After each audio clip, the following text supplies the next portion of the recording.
બેઠા છો, સાંસદ સાહેબ પણ છે. સાહેબ, આટલો મોટો મારા વિસ્તારમાં કાર્યક્રમ છે.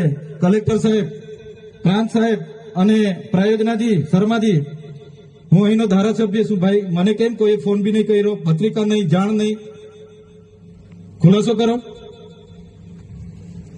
હું ધારાસભ્ય છું ભાઈ. આ મારું અપમાન નથી, મારી જનતાનું અપમાન છે. આ મારું અપમાન નથી. મને કોઈ કાર્યક્રમનો મોહતાજ નથી. મને પત્રિકામાં નામ આવે, મારી તકતીમાં નામ આવે તો જ ચૈતર વસાવા આવે એવું નથી. ચૈતર વસાવા નામ માટે હું નથી આવતો.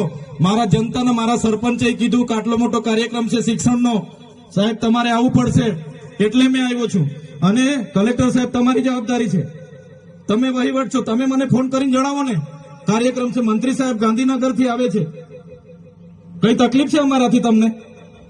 પ્રાયોજનાજી, શર્માજી, તકલીફ હે આપકો?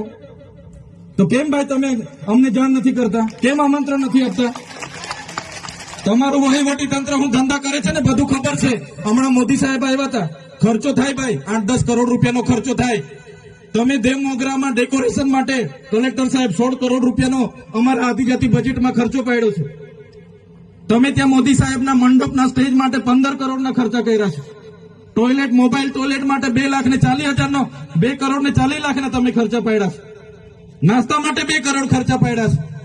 તમે ડોમ માટે 2 કરોડ ખર્ચા પાડ્યા, ચા માટે 2 કરોડ ખર્ચા પાડ્યા, બસ માટે 2 કરોડ ને 71 લાખ રૂપિયાનો ખર્ચો પાડ્યો. કેમ? અમે સવાલ પૂછીએ એટલે તમને નડીએ છે? તમારા મનમાં ધુમાડો હોય તો કાઢી નાખજો ભાઈ. બરાબર છે, આ જનતાના ટેક્સના પગારે આપણે બધા છે. આ જનતાના ટેક્સનો પગાર મને પણ મળે છે, તમને પણ. કલેક્ટરથી તલાટીથી લઈને કલેક્ટર સુધીના બધા તમે નોકર છો, અમે બધા સેવક છે.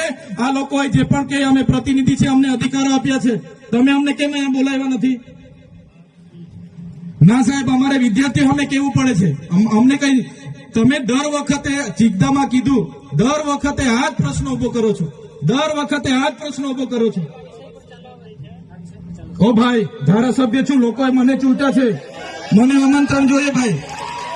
આ કોઈના પૈસાથી આ બિલ્ડિંગ નથી બની, તમારા ઘરના પૈસાથી બની છે. અરે વિષય પર તો મને આમંત્રણ કેમ નથી આપ્યું? મને જાણ કોઈ એક ફોન કેમ નથી કર્યો? કેમ ભાઈ? અમે ધારાસભ્ય ચૂંટાયેલા છે, લોકોએ અમને અધિકાર આપ્યા છે, અમારો અવાજ તમે દબાવવાની વાત કરો છો.